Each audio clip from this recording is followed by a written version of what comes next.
আমি আপনাদের শেখাবো এখানে কিছু ডেটা রয়েছে। দেখুন এখানে রয়েছে যেটা নেম, আইডি, তার সঙ্গে এজ আর কে কত সেল করেছে সেটা। যেমন এখানে কলামটা দেখতে পাচ্ছেন নেম, আইডি, এজ, সেল।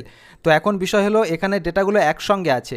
এখানে এইভাবে যদি আপনার হাজার হাজার ডেটা একসঙ্গে থাকে তো সেটাকে আপনি কিভাবে আলাদা আলাদাভাবে আইডেন্টিফাই করবেন, আলাদা আলাদাভাবে আলাদা সেলে কিভাবে লিখবেন, চলুন সেটাই আমি দেখাবো। এর জন্য কি করবেন, প্রথমে এখানে একসঙ্গে যেগুলো রয়েছে সেই ডেটাগুলোকে আপনি সিলেক্ট করবেন।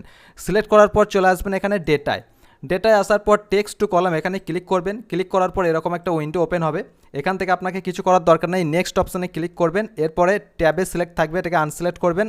স্পেস এটাকে আপনি সিলেক্ট করবেন, আদার্সে আনটিক করবেন। স্পেস এখানে গিয়ে আপনি আর কিছু করবেন, এখানে নেক্সট করবেন। নেক্সট করার পর পুনরায় আপনি এখানে ফিনিশ করবেন, ওকে করবেন। তো দেখুন এখান থেকে নেম, আইডি, এজ, সেল প্রত্যেকটা কিন্তু আলাদা আলাদাভাবে চলে এলো। এই ট্রিকটি কেমন লাগলো অবশ্যই জানাবেন। এ ধরনের আরও প্রচুর ভিডিও আসছে, চ্যানেলটিকে সাবস্ক্রাইব করে পাশে থাকবেন। আজ এ পর্যন্তই, ধন্যবাদ।